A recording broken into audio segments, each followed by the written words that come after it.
Okay, so I wanted to show you guys this new product I got for Amazon for our puppy. One of our friends who is a dog trainer, like a professional dog trainer, recommended an e-collar. So we got this one. It is the PATPET dog training collar. This is the training collar right here. You can see it is adjustable, so it will fit our puppy up to our older dog. And this is the remote that comes with it. It does come with a sound function, a shock, and a vibration. I do not use the shock much because I feel kind of bad if I do shock her, but the vibration is enough to get her attention and correct any behavior. When we have the collar, we've only used the vibration on her and the sound. That means that it's time to calm down, and she's done really well with it.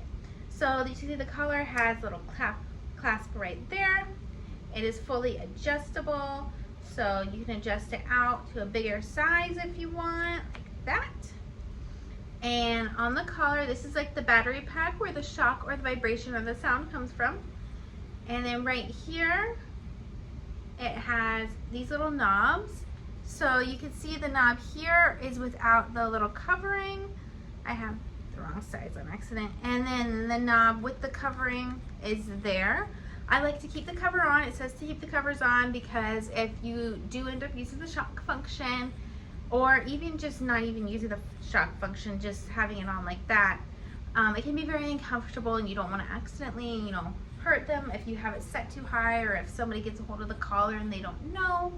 So I always keep the protective coverings on. Plus, they are just kind of pokey, as you can see. Like, that's not going to be very comfortable on her neck. And when you put this on, you can see it looks way more comfortable. So I just put it around her neck, clasp it on, make sure it's good in. It doesn't need to be super tight, but it does need to have contact with her. And then we just hold it until it turns on. So you can see it went from red to green, which means it's on. And you just want to hold it down for a couple seconds. So I'm going to show you the remote now. So this is the remote.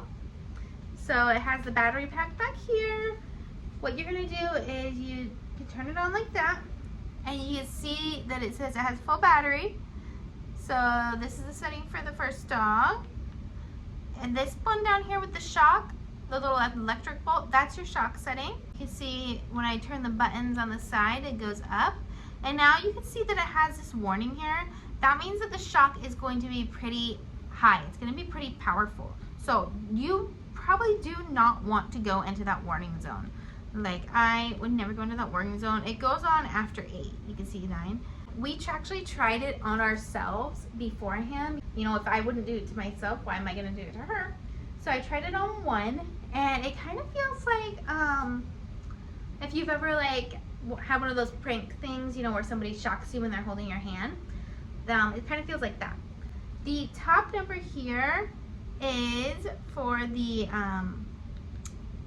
vibration, and you can also change that number, and then that can go up and down as well. All you're going to do to be able to change it, you see how it's flashing now? To be able to change it, you want to press this button that says half, and you want to hold it, and that's going to let you change between the settings. So now you can see I can change the top number instead, and that is the vibration number. The vibration is not painful, but again, you don't want to go up too high because it could be, kind of uncomfortable. It only goes up to 8 though, so that is good. So I'm going to see if you can hear the noise. There's a little noise that comes on also. So this is for the noise, for the beep. This is for the vibration, and this is for the shock. So let's see if we can hear the noise. Right? So that is the noise, and I like to use that sometimes when I just want to get her attention if we're doing a training session or something like that. And then I'm going to do the vibration. So I have it on 2, and it's just vibrates very gently. You can see it's working when it does the little red light there. And then this will also have a red light. And then the shock is on the bottom. But I love this collar. It has been amazing for training.